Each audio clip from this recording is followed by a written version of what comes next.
मैं नेहा सिंह राठौर सरकार से सवाल पूछ रही हूं और मैं चाहती हूं कि सरकार मेरे सवालों के जवाब दे, लेकिन सरकार बहुत चालाक है।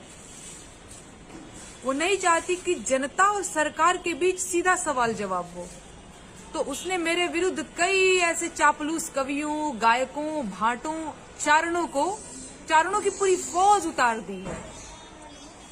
अब आप लोगों को भी पता है, चारण कवियों का एक पुराना इतिहास रहा है।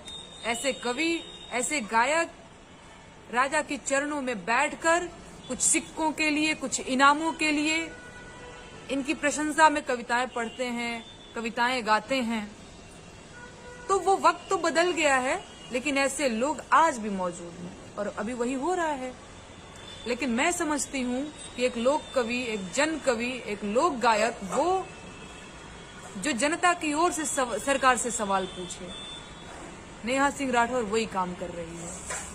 जबकि चारण, भाट, दरबारी कवि सरकार की ओर से जनता को जवाब दे रहे हैं। तो जनता को बहुत विवेक से काम लेने का टाइम आ गया है।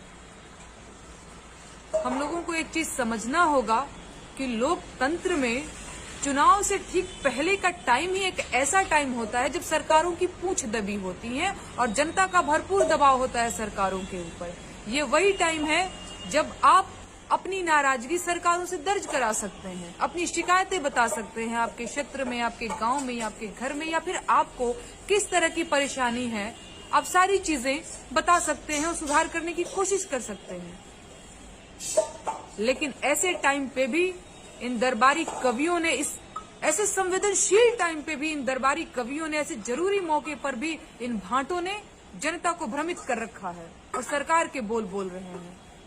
और सिंपल सा इसका मतलब है, सरकार के बोलने मतलब कवियों को, पत्रकारों को, गायकों को सरकार के बोलने का सीधा सा मतलब है कि भैया सरकार हमसे खुश हो जाएगी तो हमको कोई सरकारी पद दिला देगी, हमको कोई सरकारी पुरस्कार दिला देगी।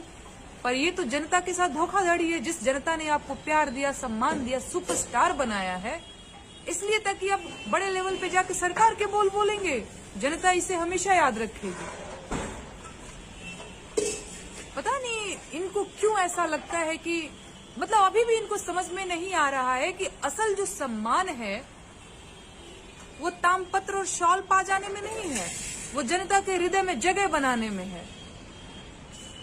तो ये बहुत जरूरी टाइम है उत्तर प्रदेश के लिए ये बहुत जरूरी टाइम है। उत्तर प्रदेश की जनता उठो, जागो और इन दरबारी कवियों, इन भाटों के चक्कर में ना पड़ो यार। सरकार भी यही चाहती है, सरकार यही चाहती है कि मेरे सवालों को भूलकर जनता इन दरबारी गायकों की फर्जी कविताओं में उलझा रह जाए, और यही हो रहा है। जनता काफी भ्रमित भी हो रही है। वो उनका डिबेट सुन रही है। उन्होंने क्या कहा, इन्होंने काबा पूछा, उन्होंने बाबा कहा, क्या क्या दुनिया जहान। सरकार से सवाल पूछो, इन दरबारी कवियों और भाटों की फर्जी सवालों को ना, और फर्जी जवाबों को नजरअंदाज करो।